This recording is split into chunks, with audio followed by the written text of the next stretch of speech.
Hello everyone, for today's video I want to show you how to visualize your aircraft flight using FlightGear.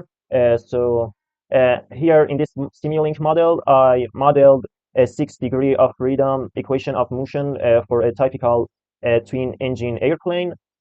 Here is in this section the equations of motion are being solved with this function. I don't want to get into this, but I just want to show you how the FlightGear works. But I will also put all the related files uh, in the GitHub, and I will provide the link on the description. And so, if you want to use the FlightGear to visualize your flight, you have to use this block. You can find this here in the aerospace block set, animation, and flight simulator interfaces. And then here, we only use this block FlightGear pre-configured 6 degree of freedom animation, and this generate run script.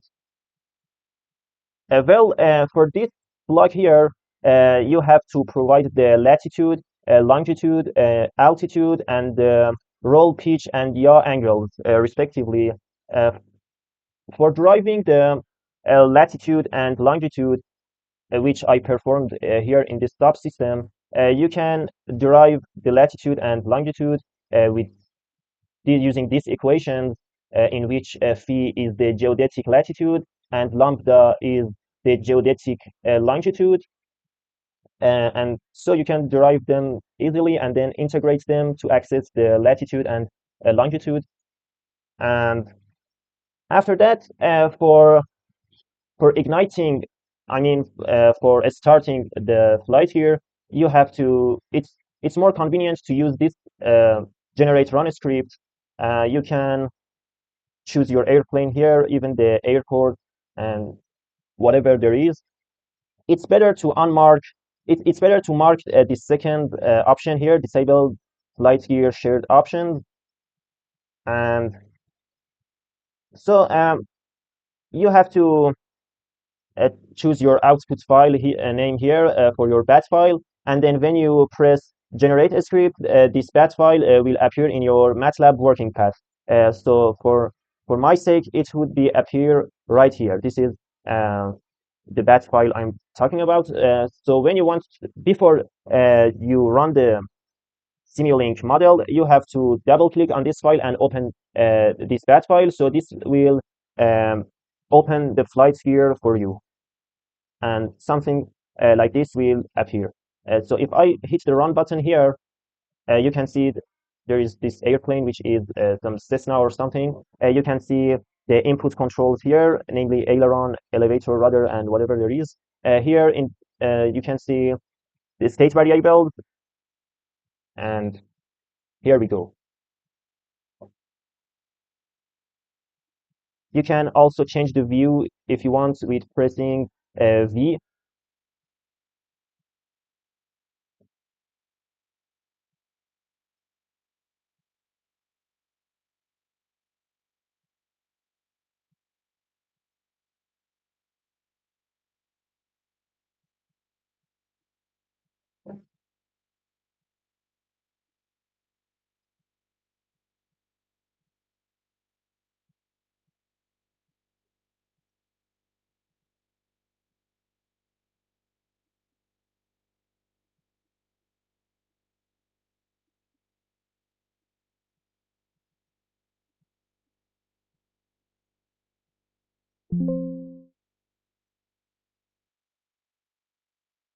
All right. Now, suppose that you want to change your aircraft. So we saw in the last simulation that our aircraft was a Cessna, but now we want to change it to something else. So you have to direct to FlightGear, browse, and choose whatever aircraft you want.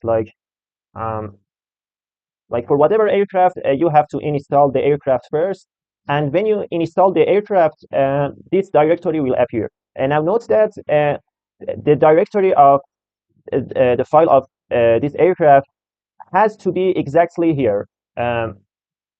If you have installed the FlightGear in its default path, it would be at program files, and FlightGear, data, and aircraft. Now, the folder of the aircraft you have installed has to be exactly right here. If it wasn't here, you can find the folder from the past that would be appeared here, and then copy and paste the folder in the directory I told you. In the batch file that you generated in the Simulink, you have to change something so in order to open your new aircraft. Here it's saying that the aircraft equals this one. This is the Cessna we saw earlier. We have to change this to the name which is appearing here, A380. We have to change this aircraft to this exact name.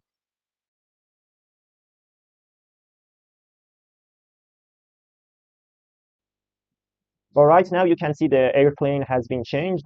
I told you that I have modeled a twin engine aircraft, and the Airbus 380 is a four engine aircraft, which is all right. The importance is just to know how these stuff work.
There it is.